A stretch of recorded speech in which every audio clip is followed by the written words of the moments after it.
Screen Slurps.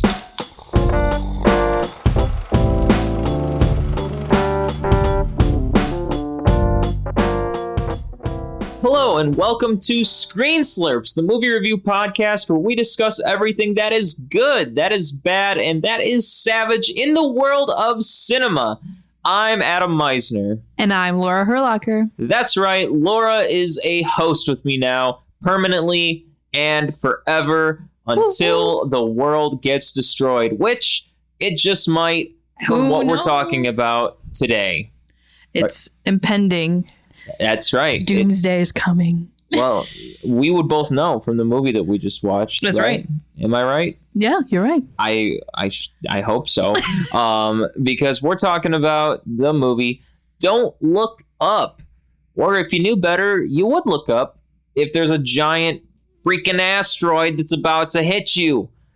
Listen to science, people. Listen to it. When you just said the title, for some reason I was like, I went the opposite and I started singing that song from Les Mis that's like, look down, look down.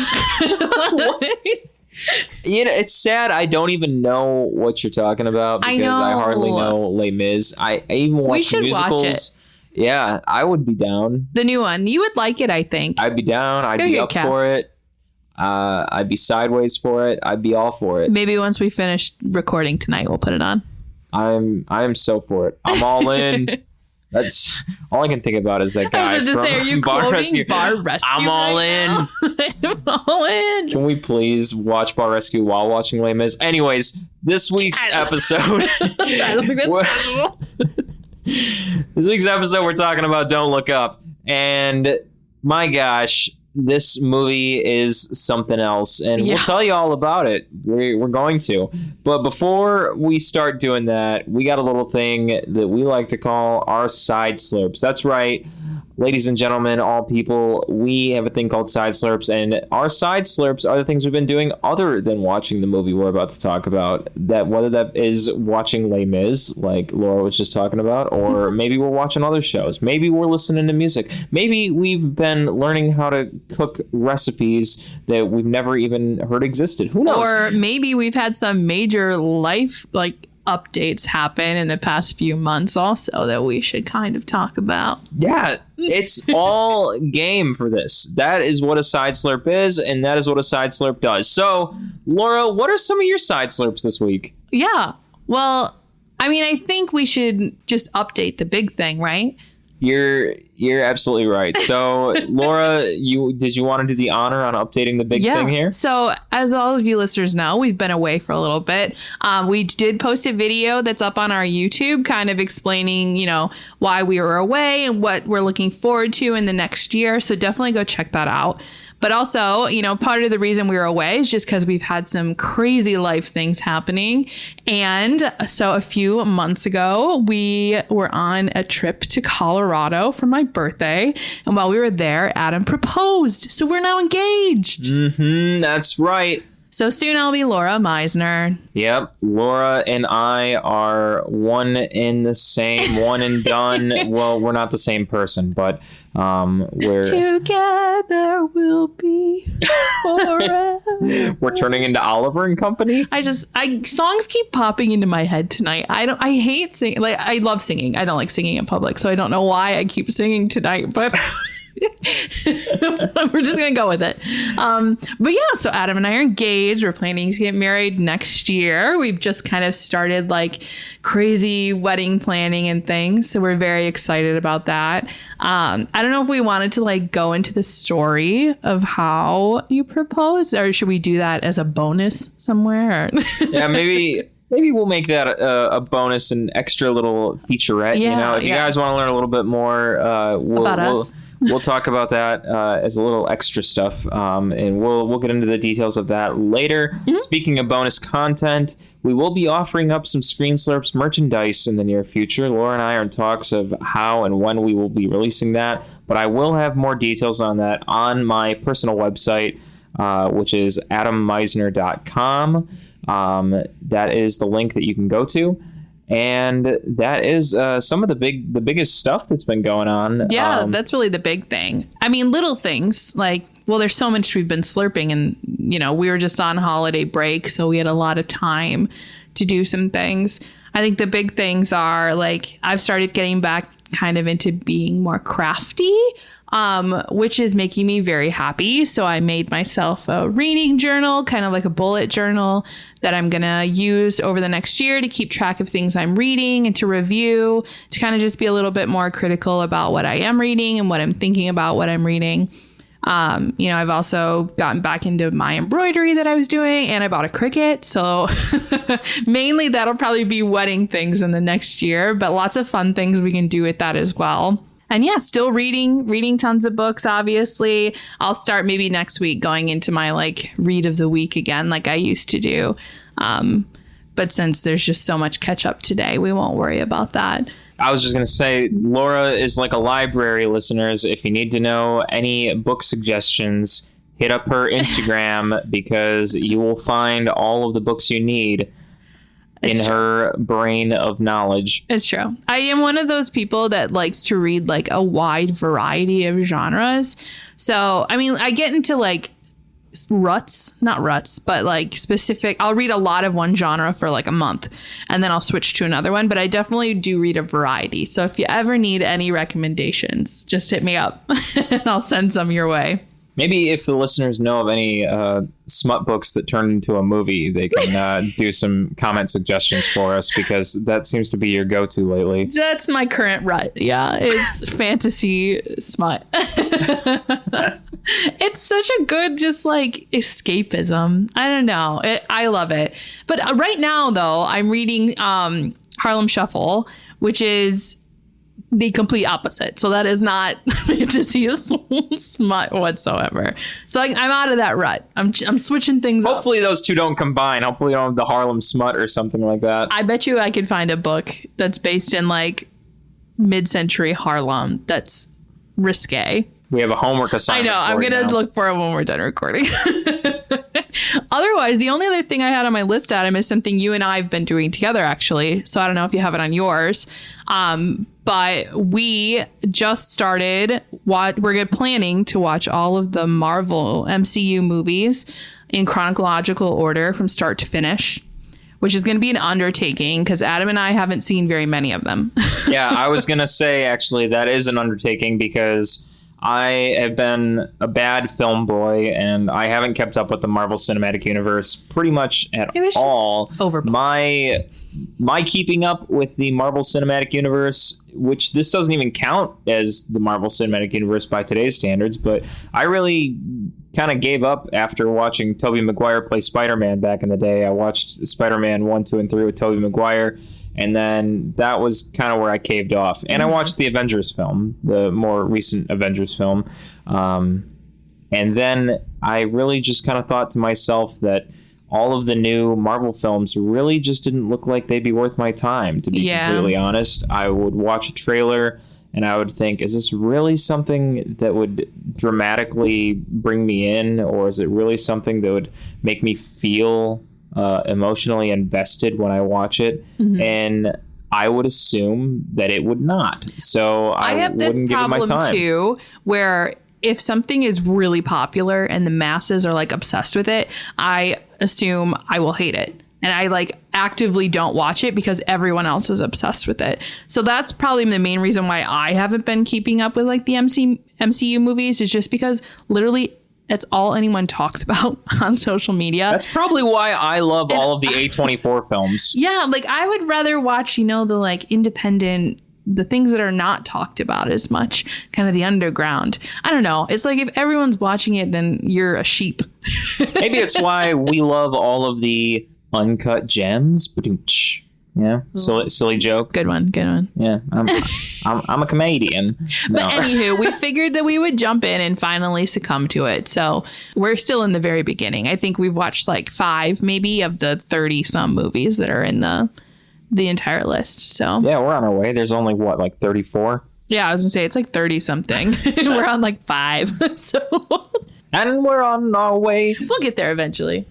That's it for me. Sorry, I probably stole one of your slurps, Adam, but what else you got going on this last week? I'll be slurping for life. It doesn't matter. Slurping for life. You know, in my world, between that and really the other slurp that I've been doing recently was reading through Kurt Vonnegut's book. That's been around for quite some time. Kurt Vonnegut, wonderful author. I've been reading the book Welcome to the Monkey House, which is actually a series of stories that Kurt Vonnegut has written. Welcome to the Monkey House is one of them, but the book that you can pick up from, Barnes & Noble or Amazon, wherever you want to buy your books, it contains 25 different stories that Kurt Vonnegut has written. They're all short stories, and they're all great. They're all wonderful. I haven't finished the book yet, the collection of stories, but I'm probably on the 20th of the 25 stories at the moment. I'm almost there, and each and every one of them is fantastic. I first got into reading Kurt Vonnegut's stories when I read his book, The Sirens of Titan, and from that, it really just got me into his writing style, so I went on to read stories that he's written, like Slaughterhouse-Five and Breakfast of Champions. And if you're listening and you haven't read any of Kurt Vonnegut's work yet and you like to read classic stories, I would highly suggest checking out his work. It's one of a kind. It's really cool. He's definitely his own voice. Exactly. He has like a very satirical point of view, and he really talks about important, like the movie that we're reviewing today, right? Like he focuses on really poignant things happening in society and writes about it in a really satirical way to kind of criticize it or to look into it more. So actually it fits really perfectly with the movie that we watched. Interesting how that makes a connection. I know, I just thought about that when I was trying to explain what his writing is. But yeah, fun fact, I bought that book for you, Adam, on our very first trip together to New York City at the Strand bookstore. Yeah, it's true. It's true. And it's unfortunate that I haven't finished the book until pretty much now. I'm almost there. But, I spend so much time working on music and other things. This podcast. But almost through that book. I'm so happy that I'm about to complete that book. And I'm very excited to see what is coming up next. And on that note, I have to say what is coming up next is our review of this week's film, Don't Look Up. That's right. Don't Look Up is directed by Adam McKay. You might know him as the man who wrote and directed everyone's favorite Anchorman, Will Ferrell, or to put that backwards, Will Ferrell playing Anchorman. I mean, guys. When we watched this movie, I guess I just was not realizing who Adam McKay was. And I was like, oh, okay. And then when I was doing research for recording today, I was like, wait a minute. He's written like all the good Will Ferrell movies. Yeah, Adam McKay's a true player. He also did Step Brothers, and he did like Get Hard. I think he wrote that one, and like you said, the Anchorman movies. But I feel like now recently he's like made a shift because he made Vice, and then he made this movie, which are totally different, like than the Will Ferrell movies he was doing before. So he's definitely, what's the word I want, like matured in his filmmaking and his writing and directing. Yeah, absolutely. So, I mean, I shouldn't say everyone, but most people would know Adam McKay from his work with like Anchorman and Step Brothers. Mm-hmm. Those are the movies that really stand out from his catalog to a lot of people. However, if you're just coming in fresh to Adam McKay's work, here's the movie that's going to be popping out on your Netflix stream as of right now. So Don't Look Up was directed by Adam McKay. It was written by Adam McKay, like most of his work. And this movie also has, a red carpet cast of, actors that have all been playing for a very long time. I mean, many of them have won Academy. There are many like Academy Award winners or, Emmy Award winners, Golden Globe winners. Like, it's a big cast. Yeah, it's not a very cheap cast. I don't know what he's paying these actors and actresses. But regardless of the price tag on them all, I'm going to read through the list that I've got in front of me here. So we got Leonardo DiCaprio, Jennifer Lawrence, Rob Morgan, Jonah Hill, Mark Rylance, Tyler Perry, Timothy Chalamet, Ron Perlman, Ariana Grande. My first thought does not go to acting, but Ariana Grande is also an actress. She started off as an actress. Yeah, I know, but she's such a cycle back and forth these days. It's like actress on the Disney Channel. She's a triple threat. And then now she's a crazy musician. Now it's back in the acting game, and she's all over the place. I guess I should think of other musicians that do the same thing. Yeah, like Miley Cyrus or something. Yeah. So, and then I cut you off. Kate Blanchett. She's in there. Meryl Streep. Himesh Patel, Melanie Linsky, and you already mentioned these, but Kate Blanchett and Meryl Streep. Well, I feel like they should be higher listed than the last two, but maybe they were just saving Meryl for, best for last. You really got some thoughts on these today. I got feelings about all of the cast. My goodness. Which we can go into as we talk about the movie. So this movie, as a film summary for this movie, the quick and easy way of saying this, as I would like to read, would be: the two low-level astronomers must go on a giant media tour to warn mankind of an approaching comet that will destroy planet Earth. It cannot be summed up simpler than that. No, that's good, yeah. Actually, if I had to sum it up simpler than that, it would be giant rock going to blow up Earth. Nobody listens to science. I mean, yeah, it's pretty much like, think of Armageddon and Deep Impact, but it's more focused. But without Aerosmith. Yeah, without it. I mean, which, how dare they? But it's like, those movies were more focused on the action of the actual comet, right? And this one is more focused on the society leading up to the comet's impact. Yeah, and Which Deep Impact also kind of did that too, if I remember right. Armageddon was the one that was like, yeah. I mean, Armageddon was just all about showcasing every astronaut looking good, and then Aerosmith in the background. Don't want to close my eyes. It's a great movie, okay? And that's a great song for that movie. I'll take anything with Bruce Willis in it. Hey, this movie, if anyone's going to be looking sexy, it's just Leonardo DiCaprio. I mean, that's the whole point of this movie, is just blowing up Leonardo DiCaprio looking good. They have a whole scene about it. No, but the whole point of the costume directors, their whole like purpose of what they were trying to do is they said they were trying to make him like as sexless as possible. That's why they made him kind of frumpy. I mean, you can't make Leo look bad, so...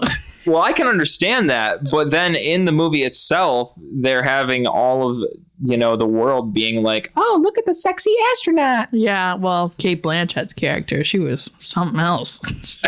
I'm obsessed with the man. My God. So I have to ask you, Laura, what was your first impression of this movie after watching the very first scene? For two different reasons. The first reason being they just discovered this comet and they're thinking that the world's going to explode. What are your first thoughts after just seeing them stirring up this whole agenda, this room of scientists? Everyone's so mind blown that they saw this comet. What are you thinking as you're watching this? Well, I am from Michigan. I grew up in Ann Arbor, around Ann Arbor.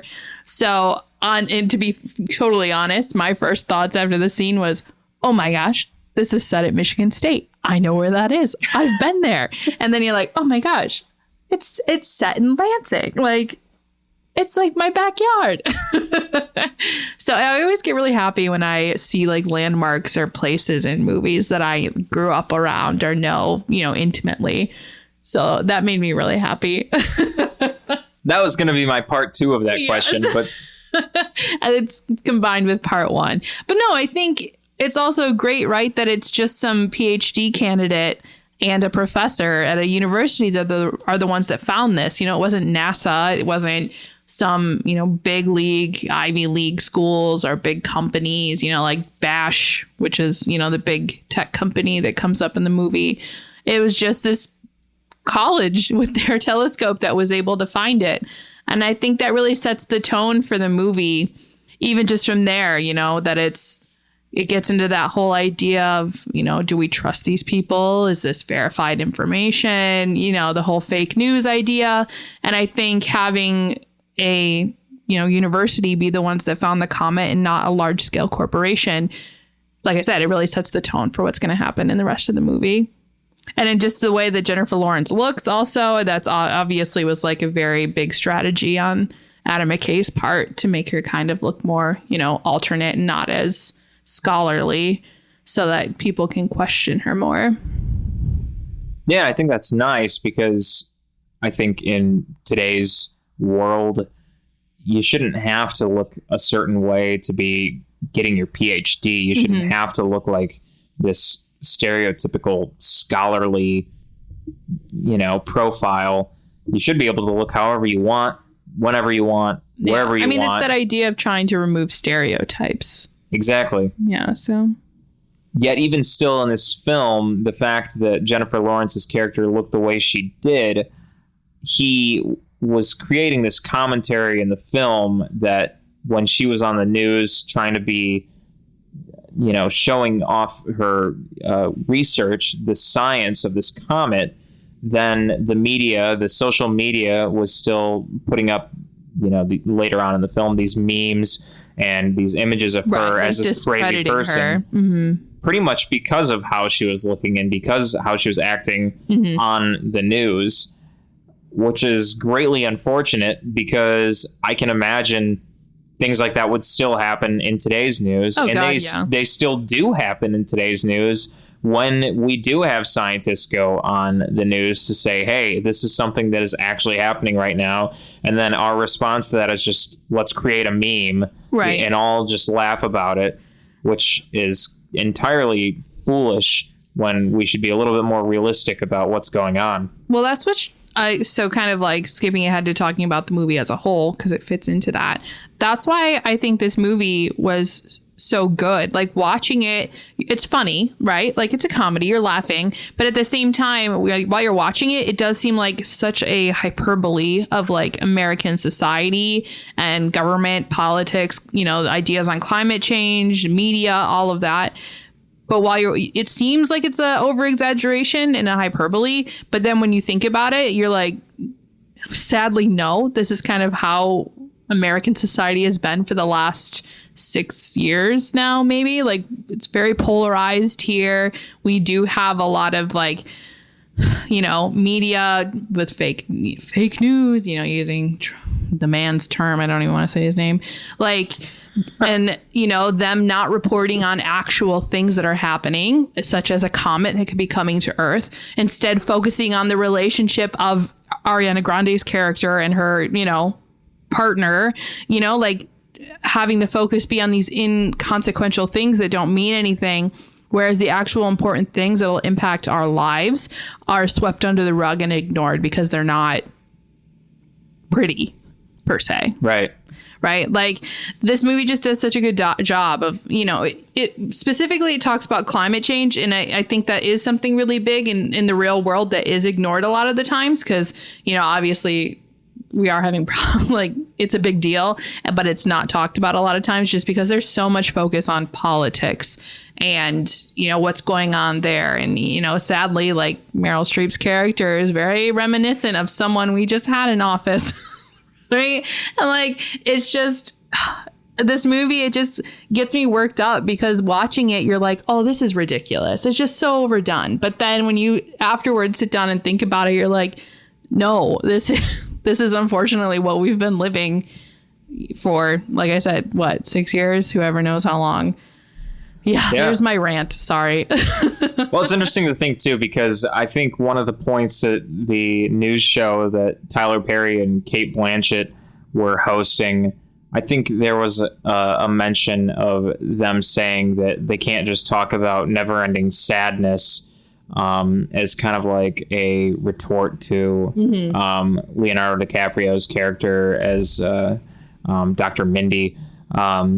I think they had made a statement like that, which I have to say in their defense that they're a little bit right on that. I wouldn't, Well, yeah, it can't be doom and gloom 24/7. Yeah, I wouldn't say, if a giant comet is going to blow up the entire world, let the world know that that's going to happen and that there's going to be, impending doom. and you just can't stop it. That's going to actually happen. And then go to a segment of a puppy riding a chicken. Yeah, and then go to the puppy riding a rooster or riding a chicken. But at the same time, we don't need news to just be like sadness followed by sadness followed by sadness. Like, I can agree with that. Like, we don't need to do that. But I mean, there's things that need to be talked about. Exactly. Yeah, exactly. And it's interesting to see that in this movie, it wasn't like, Leonardo DiCaprio's character, Dr. Mindy, was trying to do sadness followed by sadness followed by sadness. He was just trying to make a point that there is something very major that's going to happen.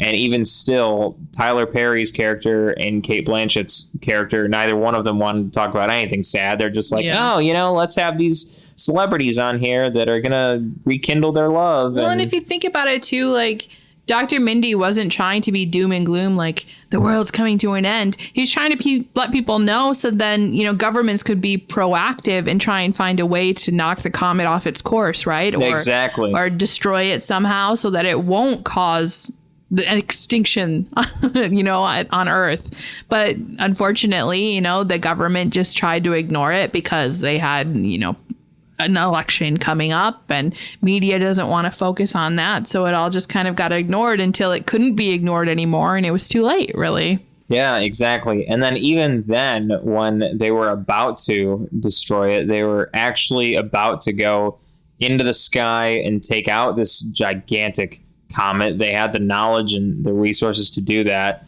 Then they decided not to do that because they could find a way to make money off of the comet. Right, based on this guy that I think he's supposed to be kind of like a satirical representation, a funny representation of like the Jeff Bezos of the world, right? Or like that's what I got. And he's like, this comet has trillions and trillions of dollars of resources on it. We can't just destroy it. We must mine it. So obviously, because we're all money hungry humans, they're like, yeah, let's do that instead of protecting ourselves. Yeah, exactly. Can we talk about that actor, though, that played the like Jeff Bezos character? Oh, it was great. His character's name was Isherwell, I think. Yeah, Peter Isherwell. That guy, I looked him up on IMDb. His name is Mark Rylance. I didn't see a whole lot of things that I was like, oh yeah, I remember him from this.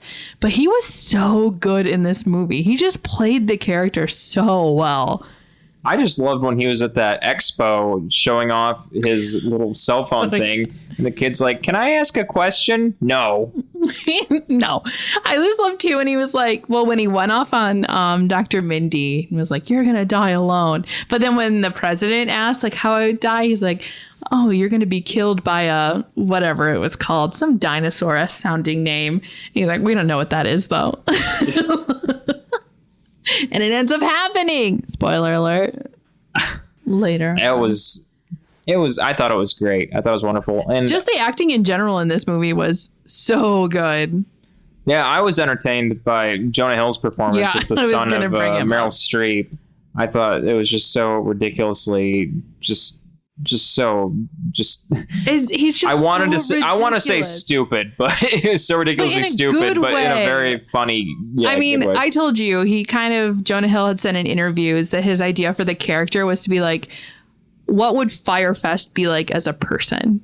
Like the festival that ran amok. And that's what he did. And just like the way, he carries around that like fancy little like Birkin bag with him all the time, which I'm assuming holds like the atomic codes because, he's the chief of staff or whatever. So he's always with his mother. And just like the little quips that he has to come back at Jennifer Lawrence, like when he calls her girl with the dragon tattoo or whatever, and like putting the bag over her head. It's like the weird characters in this movie that the actors just did so good in portraying. Well, I enjoyed that he remarked back at her that it was his idea all along to put the bag over her head. He's like, that's something that the CIA does. Asshole. Yeah. I'm trying to think. I mean, everyone, like we said, everyone was good in this movie. Like Leonardo DiCaprio can do no wrong. Meryl Streep was amazing too. It's such a different character from what she normally plays, right? You always think of Meryl Streep. She's, Meryl Streep. But in this movie, she plays this really horrible president. Like, horrible smoking president. That Jonah Hill talks about how you wouldn't ever want to see a different president in the Playboy magazine. Well, that's like a quote back to how Trump said, if Ivanka wasn't my daughter, like he made that really nasty remark about essentially saying his daughter was hot. So that's why they put that in this movie. Jonah essentially being like, if she wasn't my mom. Yeah. Well. That's why I'm saying this movie makes you upset when you think about our lives for the past few years. Anywho, Meryl Streep's great. So good. You just hate her. Like she makes it, you hate her, which is good. That's the point of the movie. I also really got a nice kick out of the song that Ariana Grande ended up singing at Leonardo DiCaprio's little convention about Just Looking Up. Do you know who the guy was? I didn't realize who it was until today. Kid Cudi. Yeah, I totally did not know who that was during the movie, and I realized today it's Kid Cudi. Yeah, that was that was wonderful. It's a really great song. Supposedly there's like a QR code that shows up on screen around that time, and if you scan it, it takes you to the YouTube video for that song. Oh, that's funny. Yeah. I didn't look at it, but I saw that today. Another little fun Easter egg we'll talk about, since I just did that little Easter egg. You remember that part in the movie where Dr. Mindy is doing like those propaganda commercials for the US government, and it's about that woman saying like, oh, I'm not sure if I want the comet, will it create jobs or will it be a problem? Oh, yeah. And he's like, call this hotline, and someone will talk to you and help you understand the process or whatever. So if you call that number, it went to like an adult sex line, essentially. Oh my goodness. Because people were calling it after watching the movie. And yeah, it went to a sex line. That's what we all need after watching Just Look Up. Really calm you down. Yeah, so let's all call this sex line now. Just look up. I wonder if that number has now had to be like disconnected or something. I feel like it may have probably went a little overboard on them. Oh my gosh, I can only imagine. I mean, the other person too we haven't talked about like at all who makes a little cameo, Timothy Chalamet, who everyone loves nowadays. He's like this weird drifter character that just comes in at the end. But you got shows up at a grocery store that the character Kate, Jennifer Lawrence's character, is working at. And yeah, just kind of shows up. From there, they hook up. They end up hooking up. But he's such a wholesome character. Like, he seems like this drifter, like, nonsense. He just, goes to abandoned lots and smokes and whatever. But, like, he's very religious, right? And he tells Jennifer Lawrence, like, you're amazing. I've never met anyone like you. I want to spend what time we have left together. Like, he's just this sweet, wholesome guy. When it's totally against, like, what he looks like, which I loved. Yeah, definitely a different performance than what he'd be doing in Dune, so. Yeah, definitely different than that. But it's interesting to think, there's a lot of people out there that really did not enjoy this movie. And I think that's very interesting to think that, this movie is like two sides of the coin here, where there's a lot of people that I've talked to that think this movie is just the greatest thing ever. And it's a wonderful commentary on life as a satire, or, as a look at how an allegory. Yeah, as life is.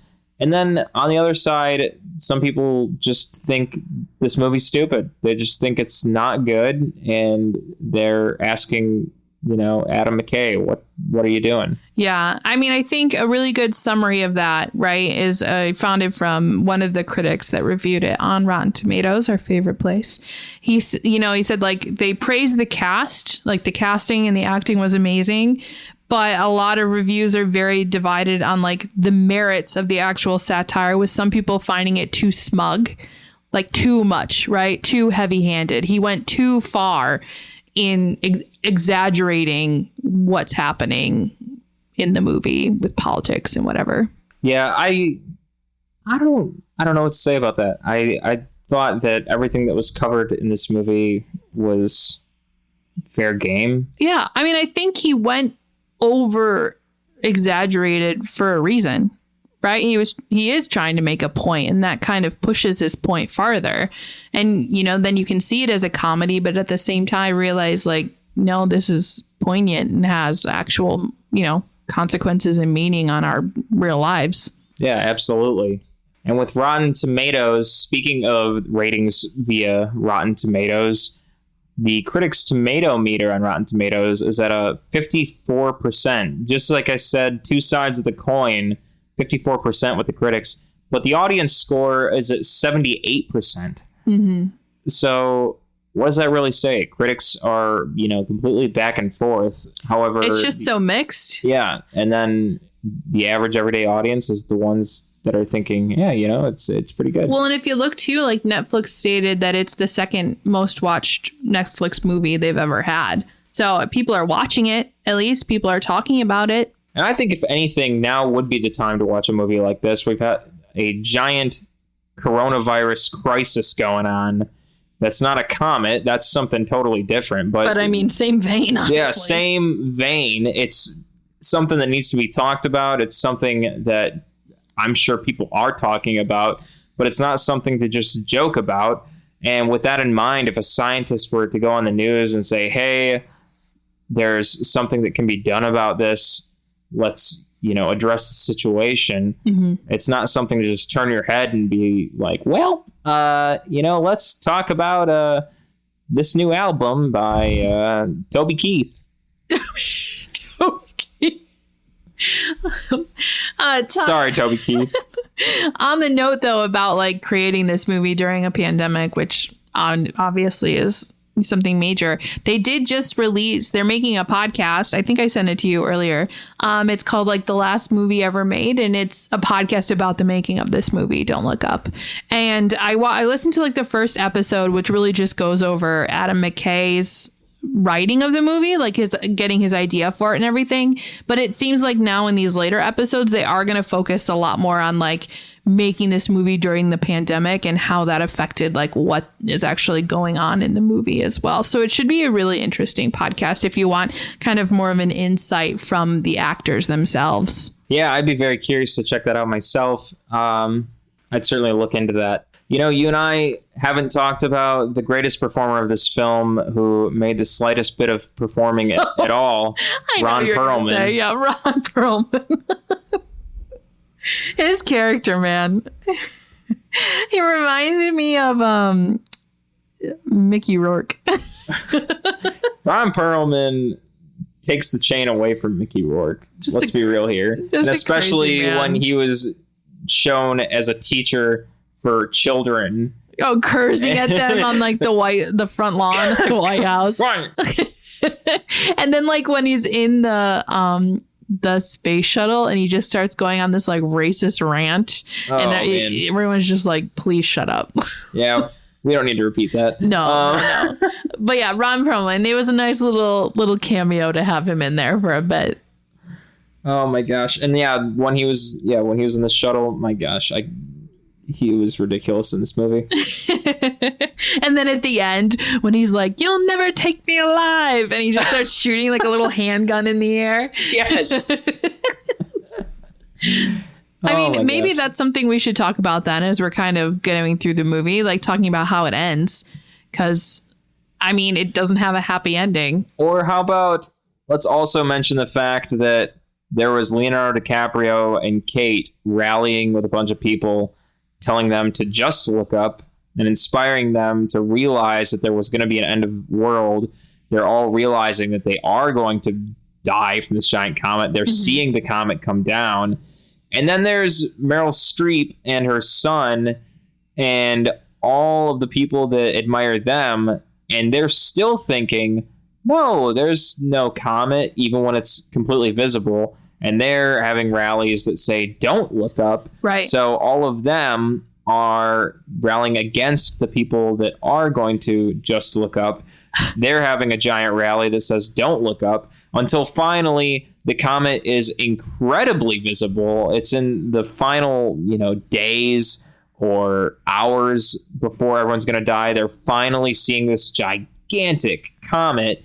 And then they realize, We've been lied to. You guys have been lying to us. Yeah. I mean, not to get political, but think about life today. How many people are like, with COVID, right? How many people are like, oh, the vaccine doesn't do, you know what I mean? Like, there's scientific fact that's been peer reviewed and multiple people have verified like this works, you know, the vaccine works. But there's still people that just ignore scientific fact and go with their conspiracy theories, right? About what crazy alt news tells them, you know, like it's exactly what's happening now. People just don't want to. There's certain people that just, for some reason, ignore scientific fact that's been proven over and over again, which I don't understand, but that's a different conversation. Yeah. A different type of podcast, maybe. Yeah. So with the very end of this movie, food for thought, and it also ties in with that statement too, food. Leonardo DiCaprio finally checks back in with his actual wife rather than Cate Blanchett. All right, we didn't mention that, but he had been sleeping with Cate Blanchett's character throughout the popularity and fame got to his head. That's right. And Cate Blanchett. I mean, can you really blame him? You know, they were also lovers in that other movie, Revolutionary Road. No, that's with the woman from Titanic. He was in another movie with Cate Blanchett, I swear. Get out of here. The Aviator? I don't know. Laura's losing it. So yes. Continue what you're talking about and I'll figure it out. As Leonardo DiCaprio... The Aviator. Thanks. So as Leonardo DiCaprio, Dr. Randall Mindy is going on his spree of trying to tell everyone that the world is going to be hit by this gigantic comet, including, most importantly, the talk show, The Rip, with Tyler Perry and Cate Blanchett.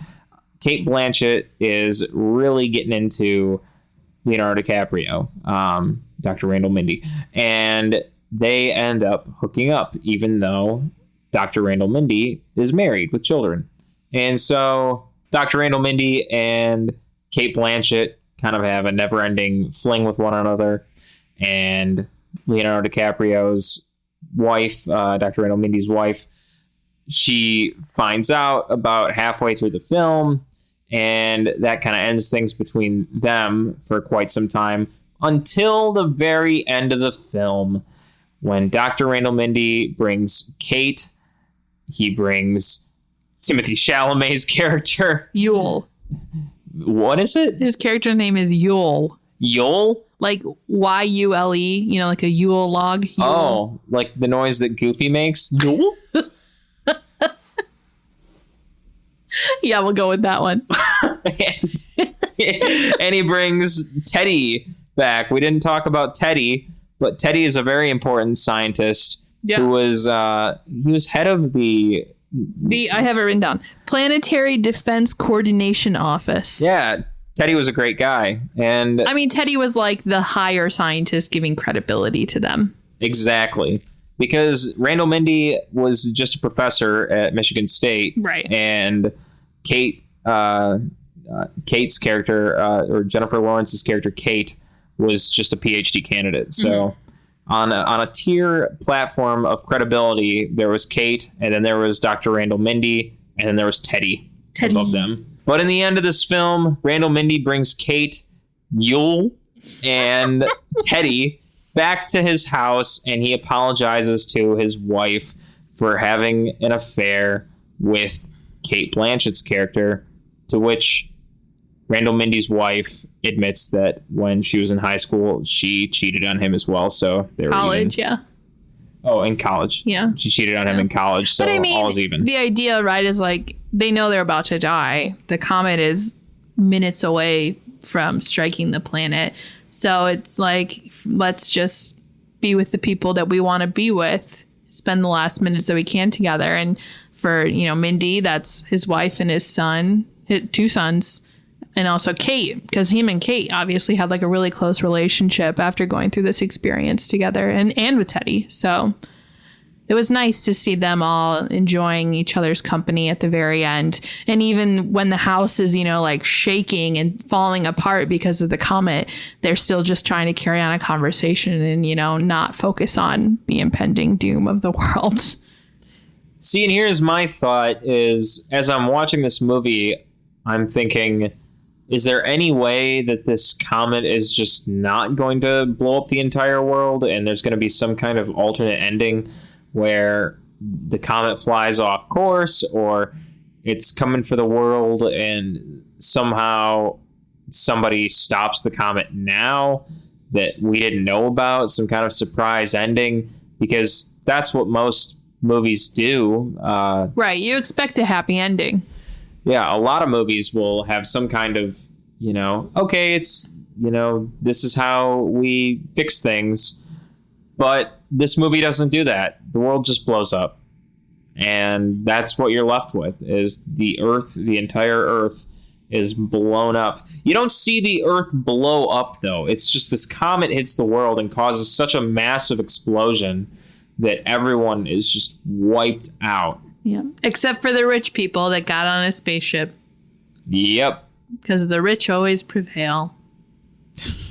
So that's like the mid-credit scene we see, right? They went into like hypersleep or cryogenic, whatever it's called, right? And like thousands of years later, they finally find another planet that's like humans can inhabit.